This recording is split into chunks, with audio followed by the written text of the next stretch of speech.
নমস্কার বন্ধুরা, আমি দেবযানী। আপনাদের চ্যানেল দেবযানী রান্নাঘরের ভিলেজ ফুডে আপনাদের সবাইকেই স্বাগত জানাই।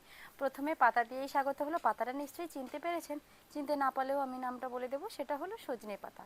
আর এই সজনে পাতাতে ভরপুর পুষ্টি রয়েছে, ভরপুর গুণাবলী রয়েছে, যেগুলো কিনা আমাদের স্বাস্থ্যের জন্য অনেকটাই উপকারী। অনেক ধরনের vitamin A, vitamin B, vitamin C কিন্তু এই সজনে পাতার মধ্যে রয়েছে। তো এই সজনে পাতার আজকে ভর্তা বানাবো। সজনে পাতা দিয়ে আরও অনেক রকমের রেসিপি হয়। যদি এই সজনে পাতা দিয়ে অন্য কিছু রেসিপি আপনারা দেখতে চান, অবশ্যই কমেন্ট করে আমাকে জানাবেন। সজনে পাতার ভাজাও হয়। তো আজকের রেসিপি সজনে পাতার ভর্তা। আর এই সজনে পাতার ভর্তা দিয়েই কিন্তু আপনারা ভাতের থালা খালি করে দেবেন, দ্বিতীয়বার ভাত নিতে হবে। এমনভাবে সজনে পাতার ভর্তাটা আমি রেডি করব। আর এই সজনে পাতার ভর্তা রেডি করার জন্য যা যা উপকরণের প্রয়োজন, সেগুলো আমি রান্নাঘরে গিয়েই দেখাবো। তো প্রথমত যেটা করতে হবে, সজনে পাতাগুলোকে বের করে নিতে হবে। এই যে ডাঁটা সমেত পাতা রয়েছে, এগুলো থেকে, ডাঁটাগুলো থেকে পাতাগুলো বের করে নেব। পাতাগুলোকে ঠিক এরকমভাবে ছাড়াতে গেলে না বেশ খানিকটা সময় লেগে যাবে, আবার মাঝখান দিয়ে ভেঙেও যাবে। কিন্তু এই পাতা ছাড়ানোর বেশ সুন্দর একটা পদ্ধতি রয়েছে, আসুন সেটা দেখাই।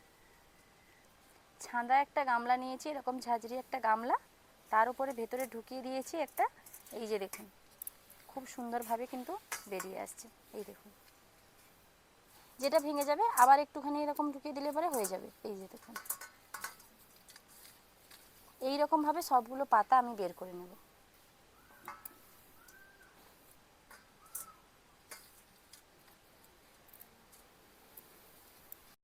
শাকগুলোকে আমি পরিষ্কার করে ধুয়ে নিয়ে একেবারে রান্নার জায়গায় চলে এসেছি।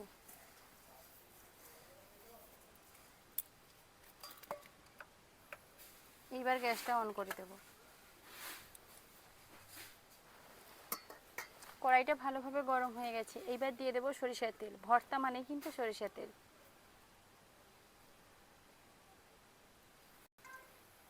তেলটা গরম হয়ে গেছে, এইবার প্রথমেই রসুন দিয়ে দেব। ভর্তাতে রসুন দিলে কিন্তু সেটা খেতে ভীষণ ভালো লাগে।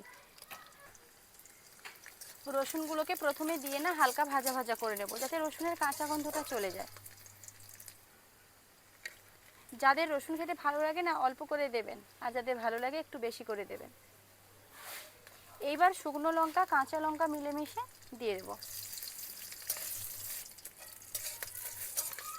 এগুলোকে হালকা একটুখানি ভেজে নেব, ভেজে নিয়েছি। এইবার দিয়ে দেব পেঁয়াজ কুচি।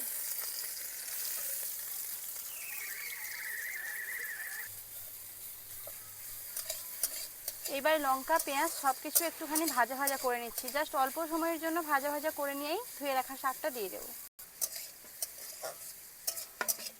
ধুয়ে রাখা শাক এবার দিয়ে দিচ্ছি। এই সজনে পাতায় না জল ধরে না খুব একটা। এই শাকের ওপর থেকে দিয়ে দিলাম লবণ।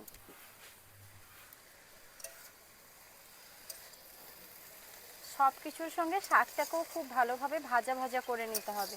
খুব বেশি ভাজা নয়, তবে হ্যাঁ, যত সময় না পর্যন্ত শাকটা নেতিয়ে গিয়ে একেবারে অল্প হয়ে যাচ্ছে, ঠিক সেই সময়টা পর্যন্ত শাকটাকে কড়াইতে নেড়ে নিতে হবে। ও, ভর্তা খাবে তো? ঠিক আছে।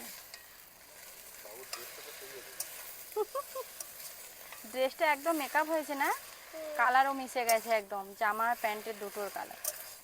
ভর্তাতে আজ আমি অল্প করে লঙ্কা দিয়েছি, তুমি খাবে বলে। আমার বাবু আবার রসুন খেতে খুব একটা ভালোবাসে না, তার পরপর শাকটা কত অল্প হয়ে যাচ্ছে দেখুন, এরপর আরও অল্প হয়ে যাবে।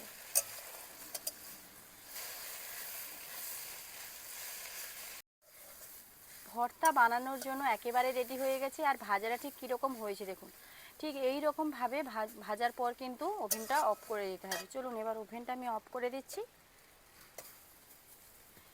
এটাকে হালকা একটু ঠান্ডা করে নিয়ে মিক্সির জারের মধ্যে ভরে এটাকে পেস্ট করে নেব। চাইলে আপনারা এটা শিল নোড়ার মধ্যে কিন্তু বেটে নিতে পারেন। বেটে নিলে পরে ভর্তাটা ভীষণ ভালো লাগবে খেতে, আর না হলে এটা কিন্তু ভাজা ভাজা হয়ে যাবে।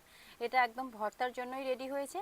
তো এটা আমি মিক্সির জারেই বাটবো, কারণ আমার শিল নোড়াটাতে একটু ময়লা রয়েছে। আমি একটু আগেই কিন্তু আদা রসুন অনেক কিছু বেটেছিলাম, খুব একটা ভালো লাগবে না। যেহেতু আমি ভর্তা খাবো, খালি মুখে খাবো, তার জন্য এটা আমি মিক্সির জারের মধ্যেই বেটে নেব। চলুন, হালকা হালকা ঠান্ডা হয়ে গেছে, জারে ভরে নিই।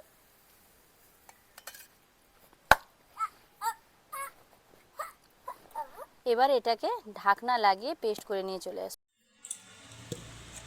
মিক্সিতে ভালোভাবে বেটে নিয়েছি, তবে হ্যাঁ শিলনোড়ায় বাটা মিক্সির বাটা দুটো কিন্তু আলাদা হবে।